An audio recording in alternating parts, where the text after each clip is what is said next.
नमस्कार, ये आकाशवाणी शिमला है। अब आप राजकुमारी चंदेल से प्रादेशिक समाचार सुनिए। प्रधानमंत्री नरेंद्र मोदी ने कहा है कि हाल ही में संसद में पारित कृषि विधेयकों और श्रम कानूनों से देश के किसान व कामगारों को अनावश्यक कानूनों के जंजाल से छुटकारा मिलेगा। उन्होंने आज पंडित दीनदयाल उपाध्याय की जयंती के अवसर पर भारतीय जनता पार्टी के कार्यकर्ताओं को वीडियो कॉन्फ्रेंसिंग के माध्यम से संबोधित किया। प्रधानमंत्री ने विपक्षी दलों की कड़ी आलोचना करते हुए कहा कि वे झूठ और दुष्प्रचार के जरिए देश के लोगों को गुमराह कर रहे हैं। प्रधानमंत्री ने कहा कि राजनीतिक व्यवस्था, अर्थशास्त्र और अन्य विविध क्षेत्रों में पंडित दीनदयाल उपाध्याय के विचार और शिक्षा आने वाली पीढ़ियों को प्रेरित करते रहेंगे। नरेंद्र मोदी ने कहा कि पंडित दीनदयाल उपाध्याय ने ऐसे समय में भी स्वदेशी पर बल दिया था जब तत्कालीन सरकारों ने विदेशी आयात पर आधारित आर्थिक वृद्धि के मॉडल को अपनाया था। इस बीच प्रदेश में भी पंडित दीनदयाल उपाध्याय की जयंती पर उन्हें श्रद्धांजलि अर्पित की गई। राज्यपाल बंडारू दत्तात्रेय ने राजभवन में दीनदयाल उपाध्याय को श्रद्धांजलि दी और कहा कि वे महान बुद्धिजीवी, दूरदर्शी और प्रेरणादायक व्यक्तित्व थे। राज्यपाल ने कहा कि पंडित दीनदयाल उपाध्याय का जीवन सामाजिक सद्भाव और देशभक्ति का उदाहरण है।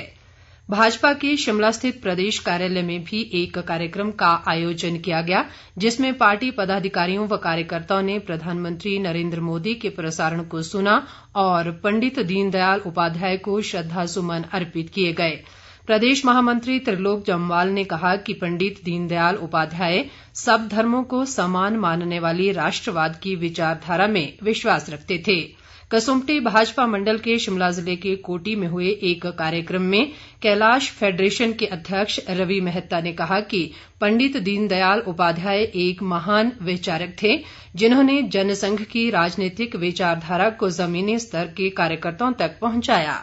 भाजपा कार्यकर्ताओं ने पंडित दीनदयाल उपाध्याय की जयंती पर प्रदेश के अनेक भागों में सफाई अभियान चलाया है। पार्टी कार्यकर्ताओं ने आज से कुल्लू शहर को फिर से सैनिटाइज करने का काम शुरू किया ताकि कोरोना संक्रमण को फैलने से रोका जा सके।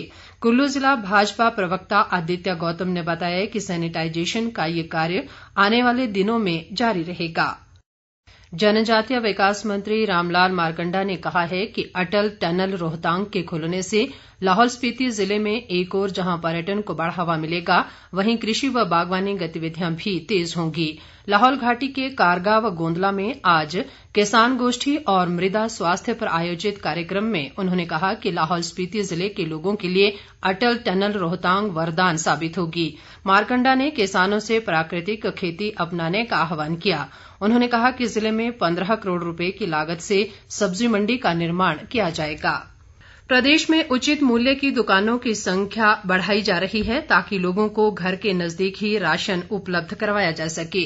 खाद्य आपूर्ति मंत्री राजेंद्र गर्ग ने आज सोलन में खाद्य आपूर्ति विभाग के गोदामों के निरीक्षण के बाद ये जानकारी दी। उन्होंने इस दौरान खाद्य वस्तुओं की गुणवत्ता का जायजा लिया और अधिकारियों को कमियां दूर करने के निर्देश दिए। राजेंद्र गर्ग ने कहा कि राज्य सरकार सभी को गुणवत्तापूर्ण राशन दे रही है और ग्रामीण क्षेत्रों में कंप्यूटर सर्वर की कमी दूर की जाएगी। इसके साथ ही ये समाचार बुलेटिन समाप्त हुआ। नमस्कार।